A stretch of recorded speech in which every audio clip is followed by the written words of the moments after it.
I want you to understand why my clutch cable has broken on this bike on my journey so many times. It's a very simple answer.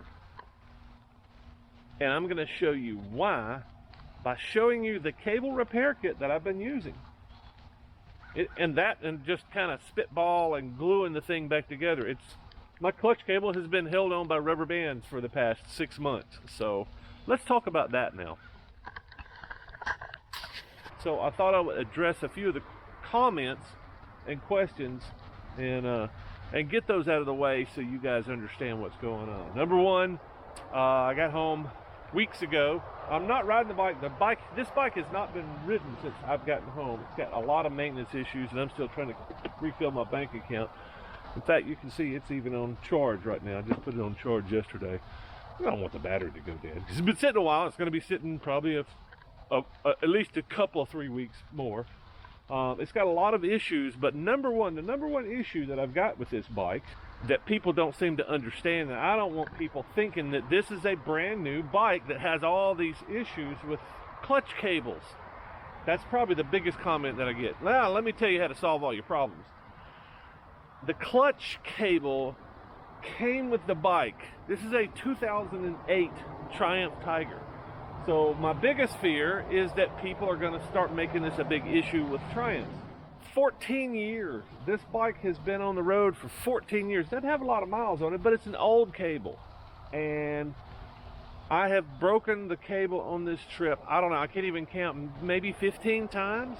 I broke the original cable, probably the one that came with the bike. I'm sure it came with the bike because it's fitted with a sheath. But everything that I have repaired since that first break has been a emergency cable repair kit, because, and I mentioned this before, I'm pretty sure in at least 1 or 2 videos, is that to get a factory replacement cable is not only, it's like 70, 80 bucks, but it's going to take 2 months. At the time, I didn't know where I was going to be, so I got a replacement repair kit, which is essentially, and I'll show you this shortly,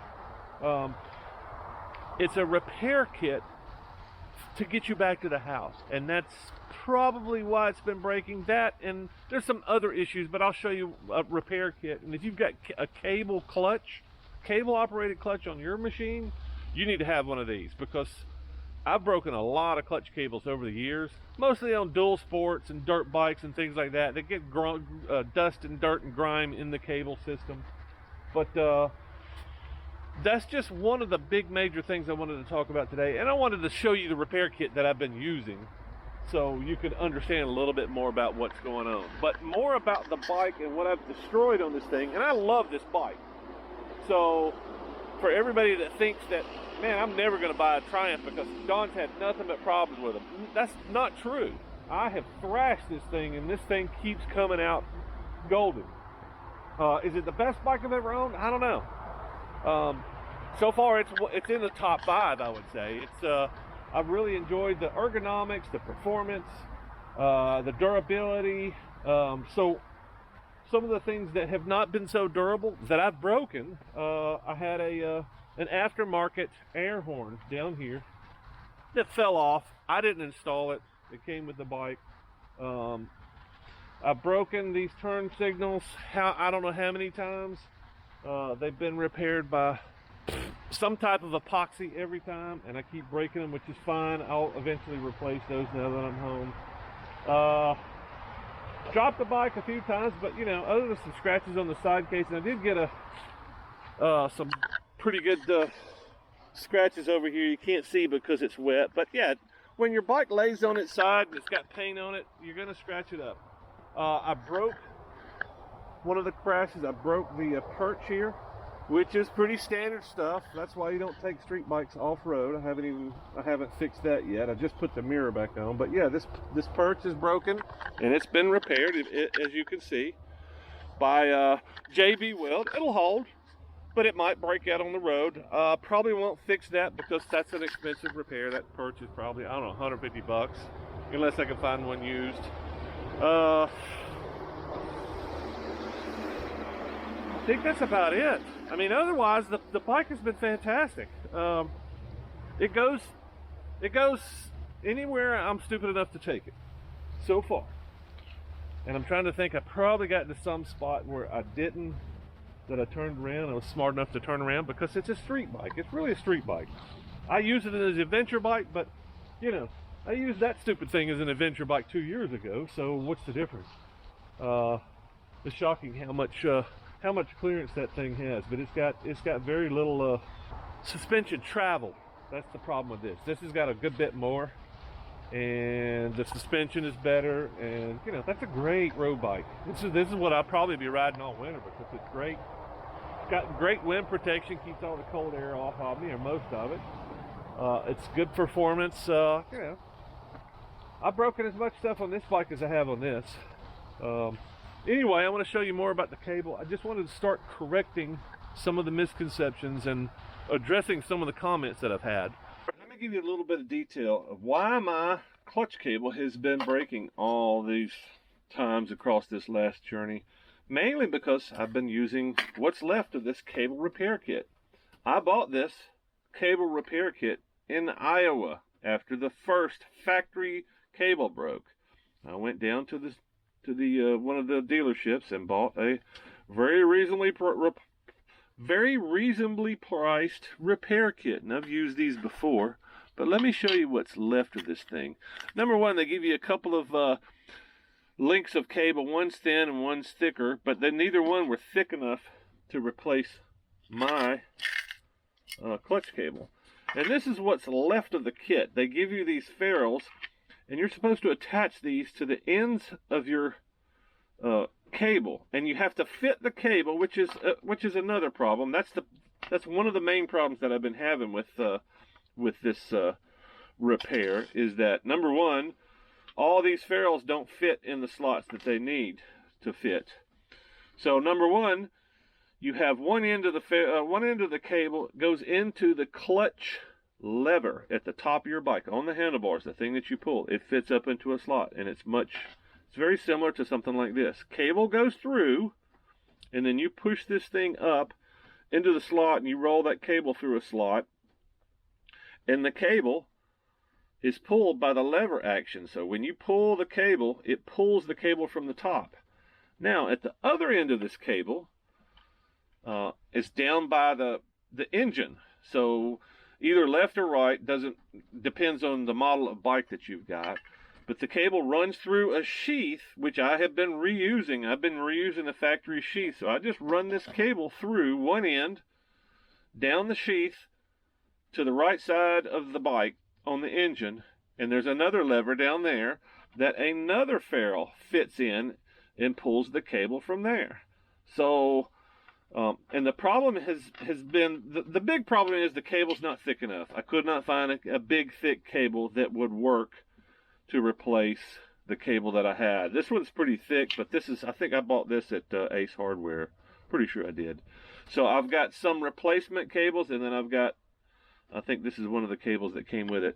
And this is what's left of the factory cable. You will see the ferrule that's on the end of the factory cable, what's left over of it. This is what is left over. This is what fits in the bottom of the cable. And it fits through a slot and pulls through a hole, and it stays put there because you tune the adjusters back out. And then you put another one of these on here. Well, the first problem I had was the cable was fraying and getting bent at the top of the cable. So really what I need is a factory cable replacement, or I need to make a real cable. And there's a way to do that too. You take a cable like this and take a ferrule that you can solder, something like this. You run the cable through and you drop a glob of solder down in here, and it secures the cable. This ferrule turns in here, which is probably the biggest problem with the repairs that I did, was this thing wasn't turning. So this thing would bend the cable. So if you did that enough, the cable would start to fray and eventually break. So that was the big problem at first. Then I started having problems at the bottom, and the bottom, I'm gonna have to pull out this new, so I just brought this new repair kit because I've already gone through all the ferrules that would fit on my bike. I lost one of them broke. But I wanted to show you the big problem that I had. And you see these two cables. This is what comes with your repair kit. Small cable, big cable, lots of length. But if you start breaking the ends of your cables off, you can, if you still have the ferrule left, you can take the ferrule off and clip off the ends. And that's what I've been doing this whole trip until I got to the point where I'd already clipped off enough cable, I couldn't repair the cable again, so I had to replace the cable. But this is what you see in an original kit here. And this has probably got 3 or 4 of the ferrules that I've been using all along. And this is the other problem. And I keep saying I'm getting really good at fixing cables. I'm getting good at it because I know the routine and I know how much torque I can put on these bolts. And that to me is the biggest problem with these, is you have something like this. This is what I was using at one point. See this tiny little bolt that goes down in here and tightens. You run the cable through here, and this bolt goes down and tightens it up. Your idea is to tighten that as tight as you can get it so that thing doesn't slip out of there. Well, you can only put so much torque on a bolt that's this small, and that's the problem. I started out being real gentle, and the first time I repaired it, I didn't even get out of my buddy's driveway that I made the original repair.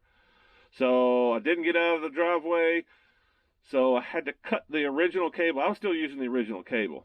I just adjusted it all the way in and had little cable left. So I clipped it off real quick, ran it back through there, bolted it down, this time tighter. And that lasted me, I can't remember, a couple of weeks at least. Broke it again, snipped it down till I didn't have any cable left, and I replaced the cable with one of these. And then I've just been doing that ever since. So there's a lot of factors that go into making the problems that we have here, but probably the solution is just to get another factory cable. That way it's, I can get 20-30,000 miles out of it. But the bottom line is, you got to keep in mind, these cables only have a limited shelf life. They've got, it's what I said that in one of my videos. I think it was, I was still in Iowa. I noticed that the cable was breaking. The cable started fraying. I could feel the crunching going on. I was like, I just got a little matter of time. So I went to my buddy's house in Iowa, and I made the comment that you only have a limited number of pulls. Regardless of how much maintenance you do, how clean you keep the cable, you only got a certain amount of pulls, right? Because these cables, it's a wear item. That's why they make replacement cables. If it's meant to last forever, and they don't. Nothing lasts forever, especially when it comes to machinery. But yeah, I just wanted to clear that up. I think it's good to know how your bike works, and if you have problems with your bike, if you have cable pulls on your bike, anything that's operated by a cable, you're going to have to replace these if you get enough miles on your bike. But, maybe that's the other circumstances. Most people don't ride as much as I do. Most people don't put 100,000 plus miles on their motorcycles.